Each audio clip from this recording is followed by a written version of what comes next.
To Chairman Dean and my great friend, Dick Durbin, and to all my fellow citizens of this great nation, with profound gratitude and great humility, I accept your nomination for presidency of the United States.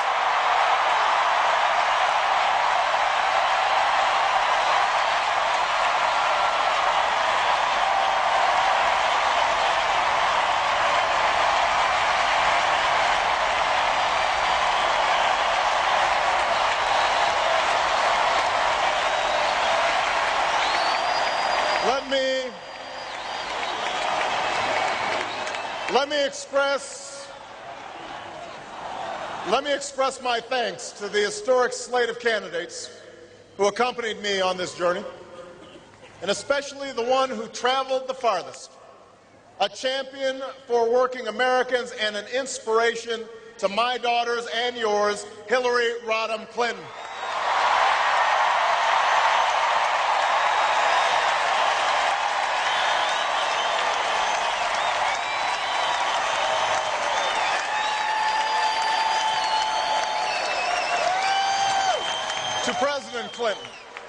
To President Bill Clinton, who made last night the case for change as only he can make it.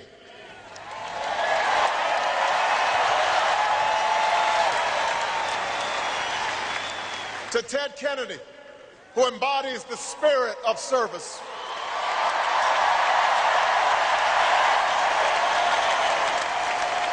And to the next Vice President of the United States, Joe Biden, I thank you.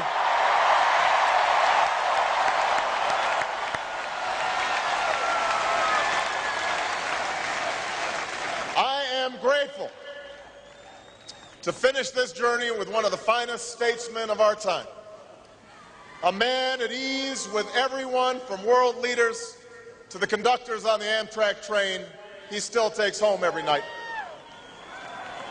To the love of my life, our next First Lady, Michelle Obama.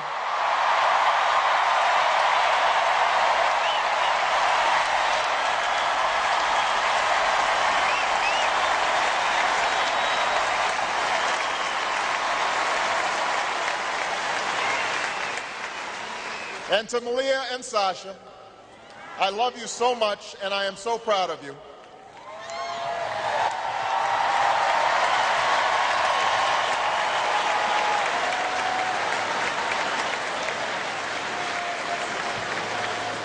Years ago, I stood before you and told you my story of the brief union between a young man from Kenya and a young woman from Kansas who weren't well off or well known, but shared a belief that in America their son could achieve whatever he put his mind to. It is that promise that's always set this country apart, that through hard work and sacrifice, each of us can pursue our individual dreams, but still come together as one American family to ensure that the next generation can pursue their dreams as well. That's why I stand here tonight, because for 232 years, at each moment when that promise was in jeopardy, ordinary men and women, students and soldiers, farmers and teachers, nurses and janitors, found the courage to keep it alive. We meet at one of those defining moments, a moment when our nation is at war, our economy is in turmoil, and the American promise has been threatened once more. Tonight, more Americans are out of work, and more are working harder for less. More of you have lost your homes, and even more are watching your home values plummet. More of you have cars you can't afford to drive, credit cards, bills you can't afford to pay, and tuition that's beyond your reach. Now, these challenges are not all of government's making, but the failure to respond is a direct result of a broken politics in Washington and the failed policies of George W. Bush.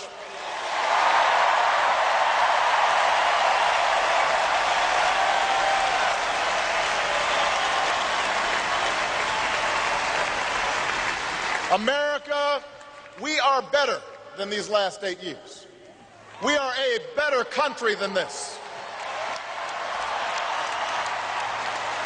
This country's more decent than one where a woman in Ohio on the brink of retirement finds herself one illness away from disaster after a lifetime of hard work. We're a better country than one where a man in Indiana has to pack up the equipment that he's worked on for 20 years and watches it shipped off to China, and then chokes up as he explains how he felt like a failure when he went home to tell his family the news. We are more compassionate than a government that lets veterans sleep on our streets and families slide into poverty, that sits on its hands while a major American city drowns before our eyes.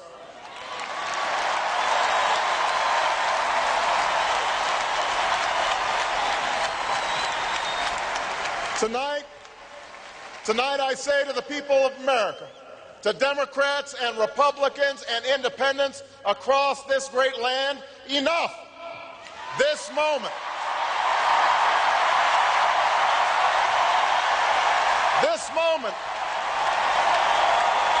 this election is our chance to keep, in the 21st century, the American promise alive. Because next week in Minnesota, the same party that brought you 2 terms of George Bush and Dick Cheney will ask this country for a third. And we are here because we love this country too much to let the next 4 years look just like the last 8.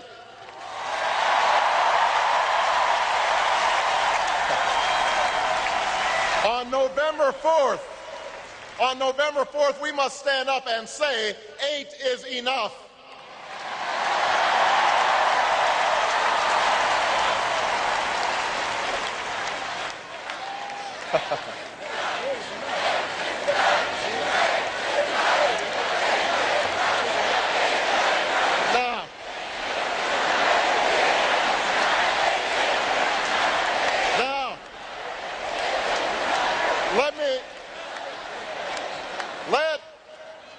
Let there be no doubt. The Republican nominee, John McCain, has worn the uniform of our country with bravery and distinction. And for that, we owe him our gratitude and our respect.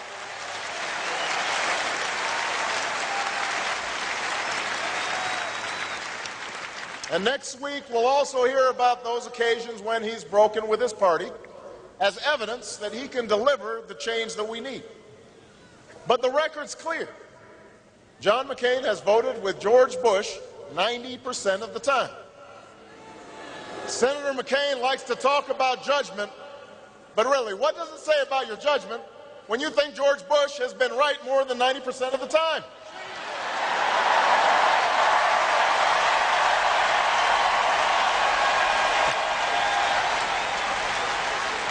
I don't know about you, but I'm not ready to take a 10% chance on change.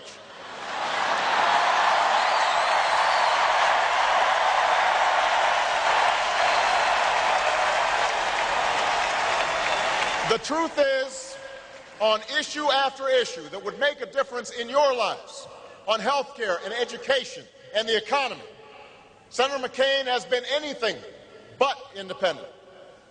He said that our economy has made great progress under this president. He said that the fundamentals of the economy are strong. And when one of his chief advisors, the man who wrote his economic plan, was talking about the anxieties that Americans are feeling, he said that we were just suffering from a mental recession and that we've become, and I quote, a nation of whiners.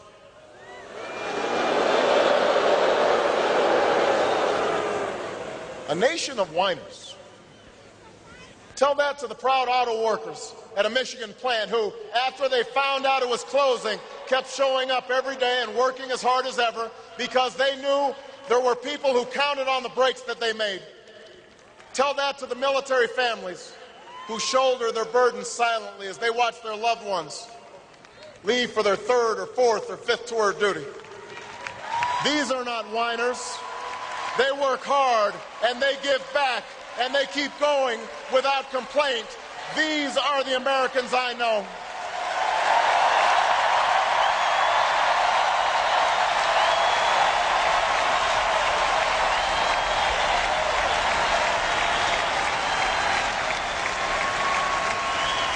Now, I don't believe that Senator McCain doesn't care what's going on in the lives of Americans. I just think he doesn't know. Why else would he define middle class as someone making under $5 million a year? How else could he propose hundreds of billions in tax breaks for big corporations and oil companies, but not one penny of tax relief to more than 100 million Americans? How else could he offer a health care plan that would actually tax people's benefits? Or an education plan that would do nothing to help families pay for college? Or a plan that would privatize Social Security and gamble your retirement? It's not because John McCain doesn't care. It's because John McCain doesn't get it. For over 2 decades, he subscribed to that old discredited Republican philosophy. Give more and more to those with the most and hope that prosperity trickles down to everyone else. In Washington, they call this the ownership society. But what it really means is that you're on your own. Out of work? Tough luck. You're on your own. No health care? The market will fix it. You're on your own. Born into poverty? Pull yourself up by your own bootstraps. Even if you don't have boots, you are on your own.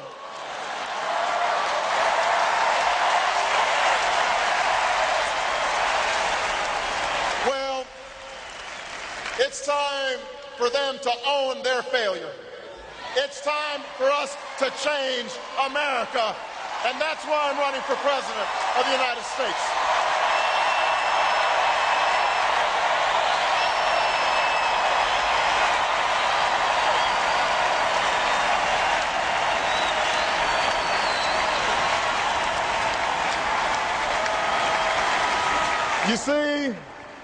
You see, we Democrats have a very different measure of what constitutes progress in this country.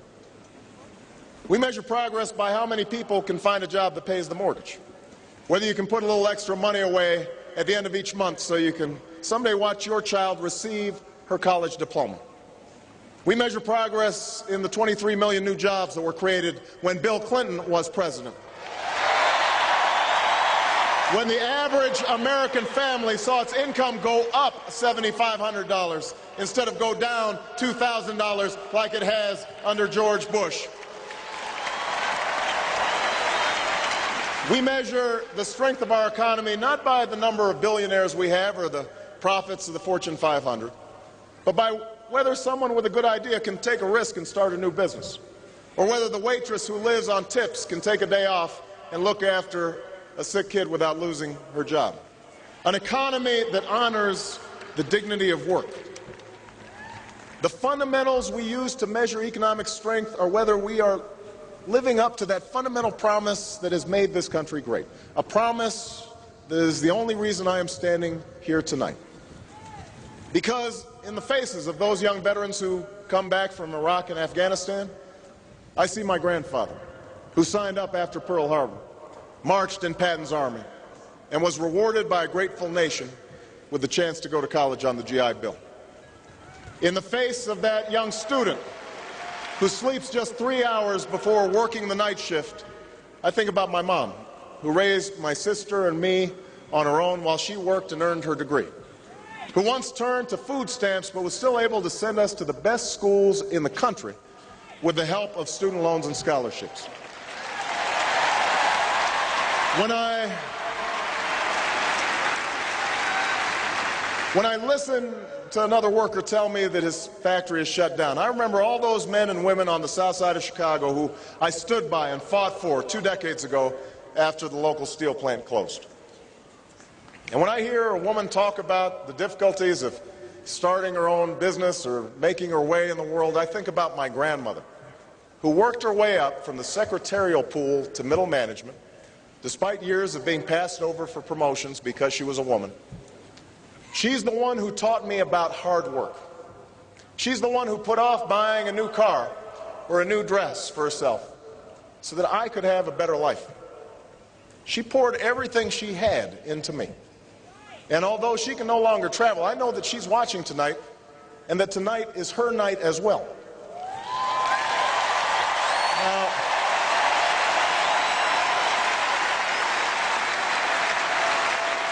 Now, I don't know what kind of lives John McCain thinks that celebrities lead, but this has been mine.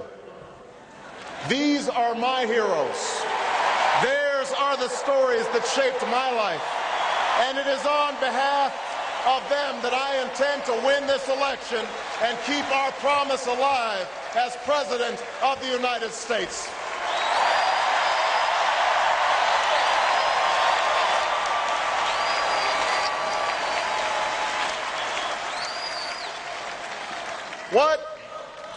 What is that American promise? It's a promise that says each of us has the freedom to make of our own lives what we will, but that we also have obligations to treat each other with dignity and respect. It's a promise that says the market should reward drive and innovation and generate growth, but that businesses should live up to their responsibilities to create American jobs, to look out for American workers and play by the rules of the road. Ours is a promise that says government cannot solve all our problems, but what it should do is that which we cannot do for ourselves: protect us from harm and provide every child a decent education, keep our water clean and our toys safe, invest in new schools and new roads and science and technology. Our government should work for us, not against us. It should help us, not hurt us. It should ensure opportunity, not just for those with the most money and influence, but for every American who's willing to work. That's the promise of America. The idea that we are responsible for ourselves, but that we also rise or fall as one nation. The fundamental belief that I am my brother's keeper. I am my sister's keeper. That's the promise we need to keep. That's the change we need right now. So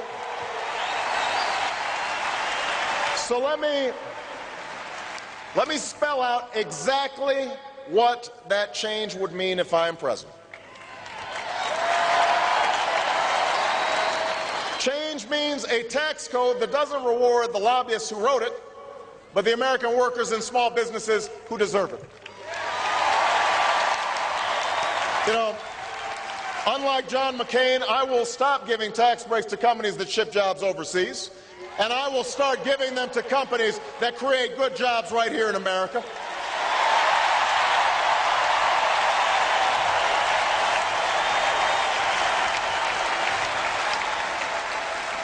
I'll eliminate capital gains taxes for the small businesses and startups that will create the high-wage, high-tech jobs of tomorrow. Listen now, I will cut taxes for 95% of all working families. Because in an economy like this, the last thing we should do is raise taxes on the middle class.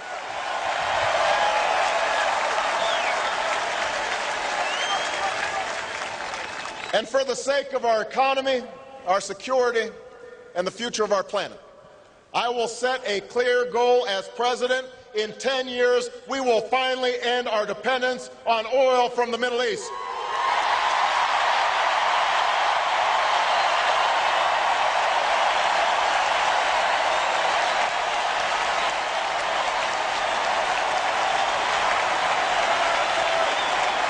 We will do this. Washington's been talking about our oil addiction for the last 30 years. And by the way, John McCain's been there for 26 of them. And in that time, he has said no to higher fuel efficiency standards for cars, no to investment in renewable energy, no to renewable fuels. And today we import triple the amount of oil than we had on the day that Senator McCain took office. Now is the time to end this addiction and to understand that drilling is a stopgap measure, not a long-term solution, not even close.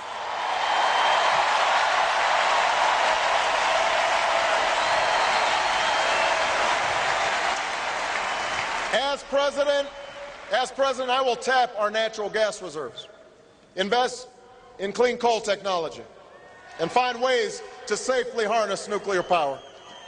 I'll help our auto companies retool so that the fuel-efficient cars of the future are built right here in America.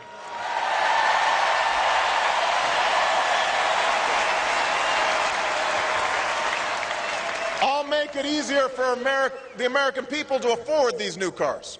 And I'll invest $150 billion over the next decade in affordable, renewable sources of energy, wind power and solar power, and the next generation of biofuels, an investment that will lead to new industries and 5 million new jobs that pay well and can't be outsourced.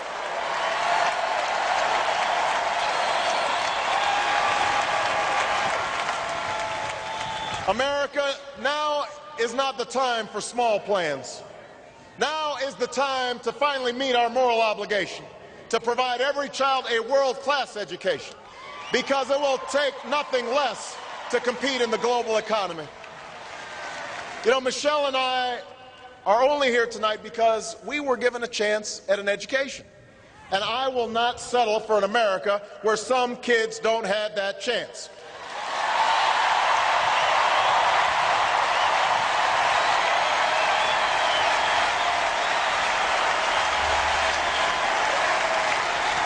Invest in early childhood education. I'll recruit an army of new teachers and pay them higher salaries and give them more support.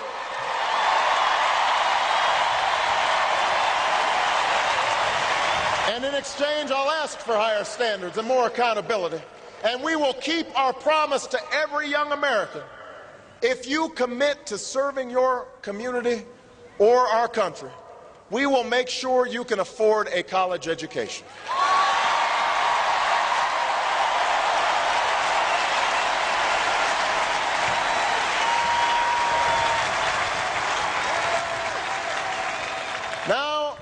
Now is the time to finally keep the promise of affordable, accessible health care for every single American.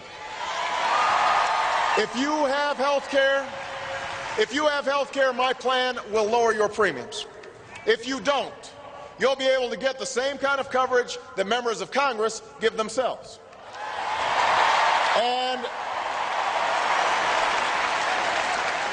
as someone who watched my mother argue with insurance companies while she lay in bed dying of cancer, I will make certain those companies stop discriminating against those who are sick and need care the most.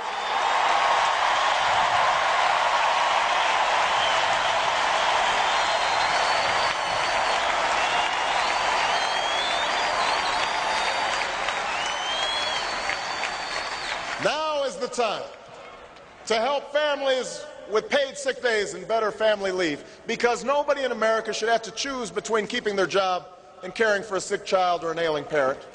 Now is the time to change our bankruptcy laws so that your pensions are protected ahead of CEO bonuses, and the time to protect Social Security for future generations. And now is the time to keep the promise of equal pay for an equal day's work, because I want my daughters to have the exact same opportunities as your sons.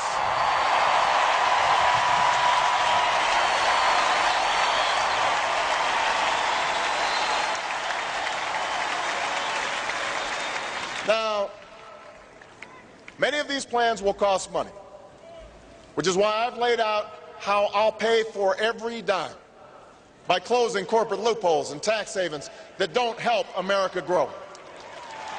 But I will also go through the federal budget line by line, eliminating programs that no longer work and making the ones we do need work better and cost less, because we cannot meet 21st century challenges with a 20th century bureaucracy.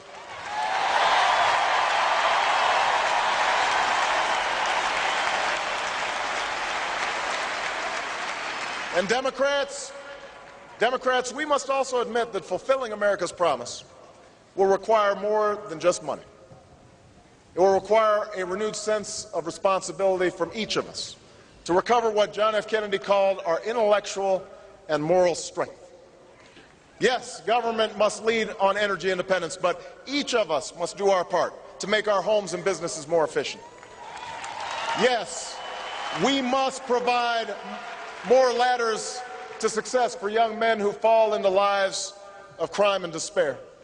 But we must also admit that programs alone can't replace parents, that government can't turn off the television and make a child do her homework, that fathers must take more responsibility to provide love and guidance to their children.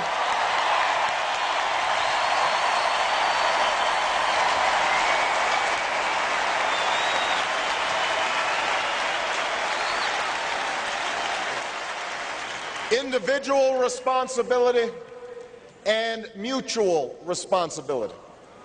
That's the essence of America's promise. And just as we keep our promise to the next generation here at home, so must we keep America's promise abroad. If John McCain wants to have a debate about who has the temperament and judgment to serve as the next commander-in-chief, that's a debate I'm ready to have.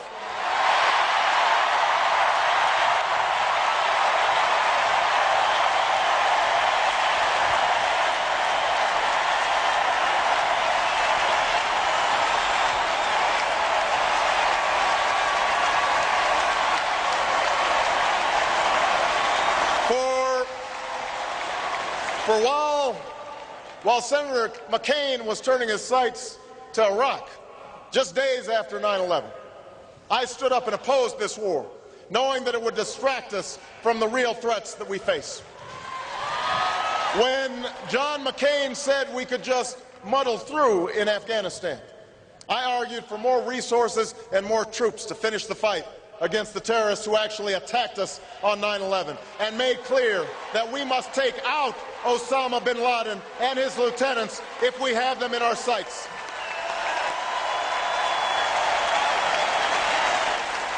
You know, John McCain likes to say that he'll follow bin Laden to the gates of hell, but he won't even follow him to the cave where he lives.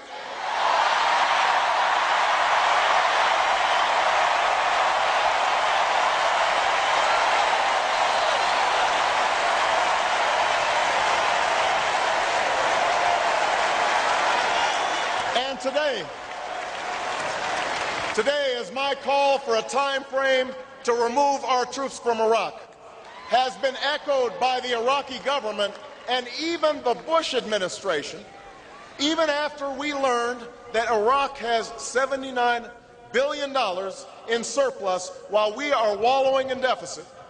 John McCain stands alone in his stubborn refusal to end a misguided war. That's not the judgment we need. That won't keep America safe. We need a president who can face the threats of the future, not keep grasping at the ideas of the past.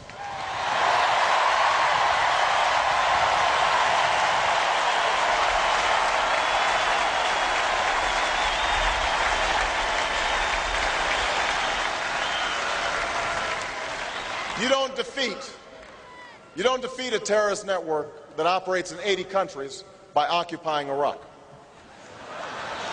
You don't protect Israel and deter Iran just by talking tough in Washington.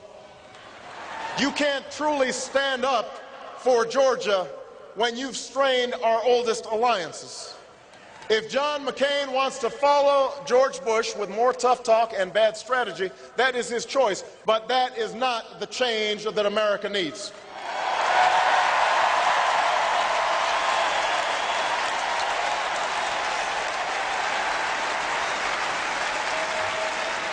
We are the party of Roosevelt. We are the party of Kennedy. So don't tell me that Democrats won't defend this country.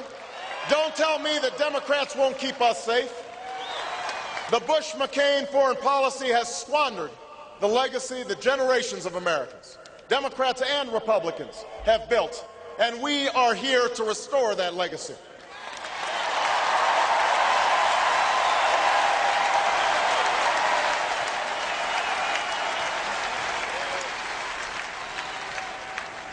As Commander-in-Chief, I will never hesitate to defend this nation, but I will only send our troops into harm's way with a clear mission and a sacred commitment to give them the equipment they need in battle and the care and benefits they deserve when they come home.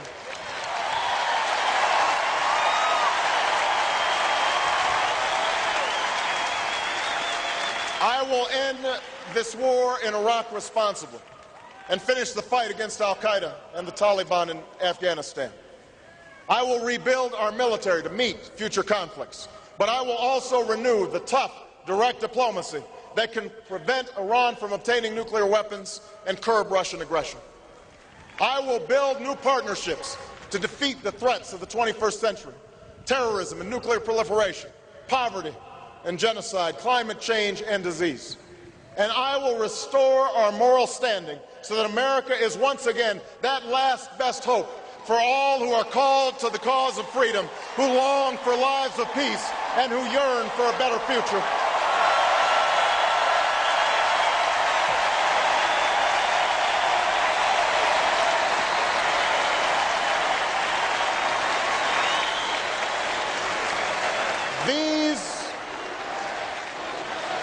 These are the policies I will pursue.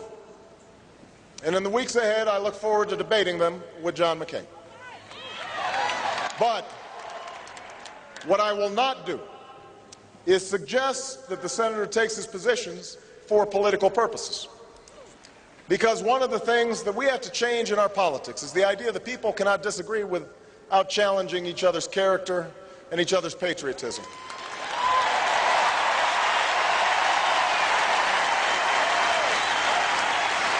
The times are too serious. The stakes are too high for this same partisan playbook. So let us agree that patriotism has no party. I love this country, and so do you, and so does John McCain. The men and women who serve in our battlefields may be Democrats and Republicans and independents, but they have fought together and bled together, and some died together under the same proud flag. They have not served a red America or a blue America. They have served the United States of America.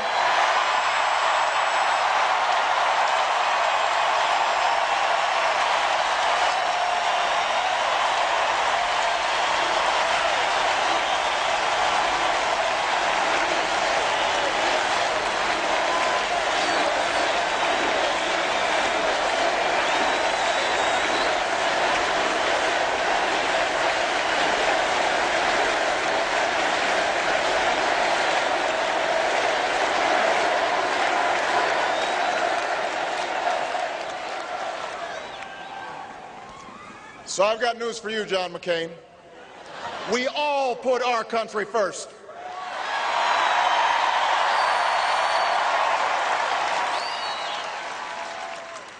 America, our work will not be easy. The challenges we face require tough choices. And Democrats, as well as Republicans, will need to cast off the worn-out ideas and politics of the past. For part of what has been lost these past 8 years can't just be measured by lost wages or bigger trade deficits. What has also been lost is our sense of common purpose. And that's what we have to restore. We may not agree on abortion, but surely we can agree on reducing the number of unwanted pregnancies in this country.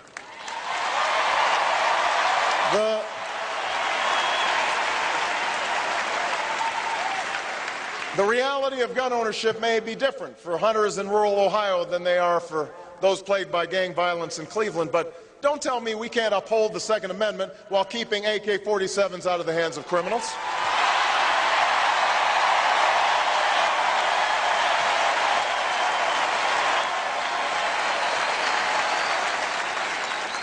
I know there are differences on same-sex marriage, but surely we can agree that our gay and lesbian brothers and sisters deserve to visit the person they love in a hospital and to live lives free of discrimination.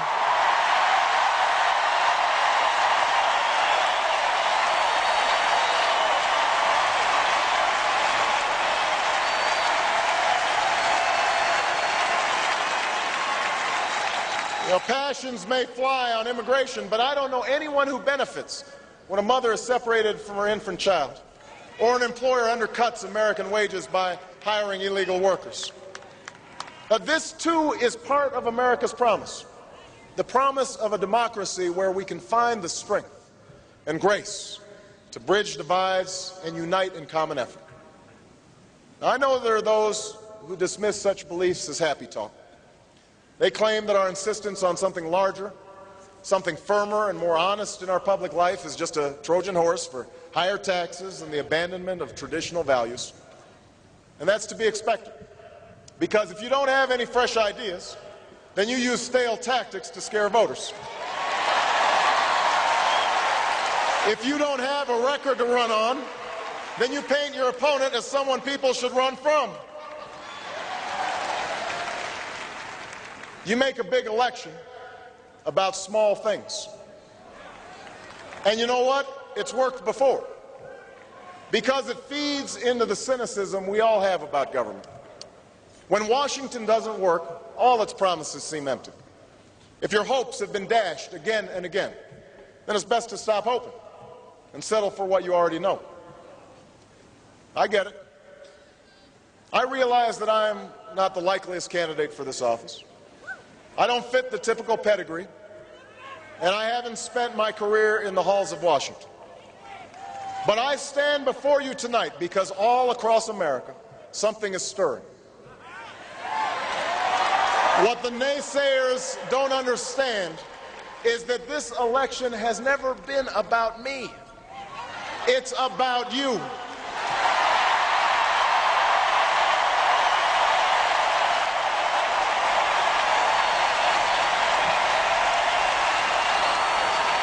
It's about you. For 18 long months, you have stood up one by one and said enough to the politics of the past. You understand that in this election, the greatest risk we can take is to try the same old politics with the same old players and expect a different result. You have shown what history teaches us, that at defining moments like this one, the change we need doesn't come from Washington. Change comes to Washington.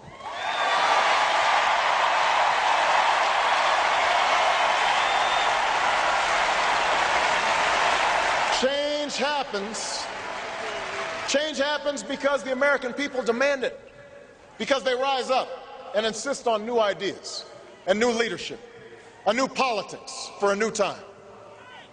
America, this is one of those moments. I believe that as hard as it will be, the change we need is coming, because I've seen it, because I've lived it. Because I've seen it in Illinois when we provided health care to more children and moved more families from welfare to work.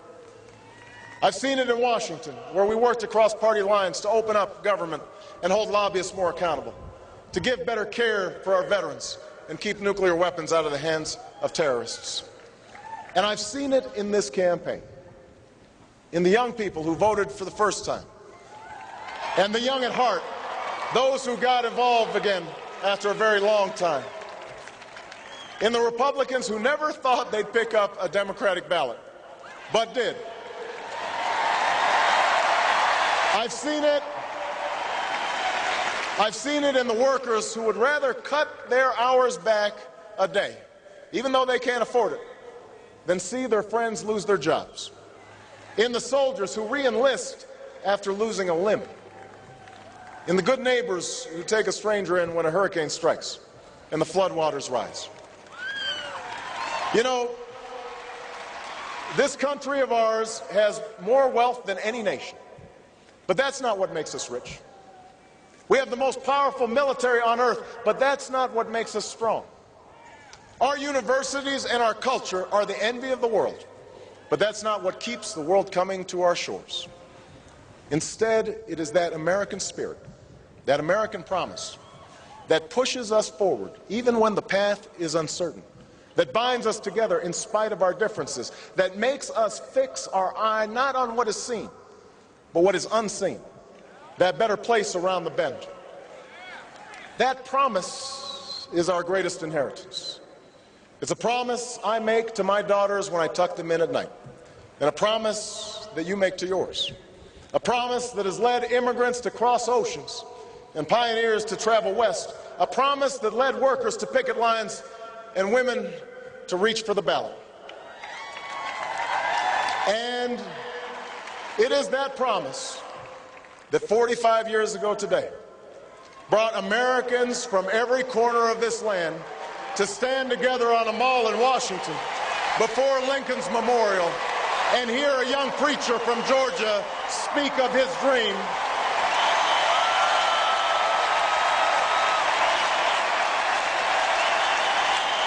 The men and women who gathered there could have heard many things.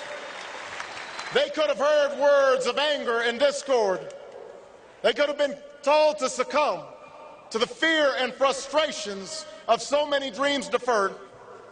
But what the people heard instead, people of every creed and color, from every walk of life, is that in America, our destiny is inextricably linked.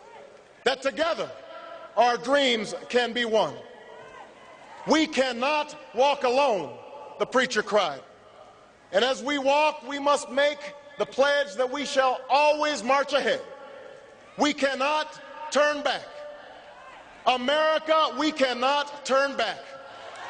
Not with so much work to be done, not with so many children to educate and so many veterans to care for, not with an economy to fix and cities to rebuild and farms to save, not with so many families to protect and so many lives to mend. America, we cannot turn back. We cannot walk alone. At this moment, in this election, we must pledge once more to march into the future.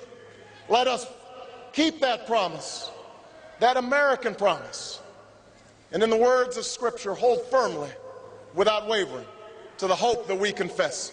Thank you. God bless you. And God bless the United States of America.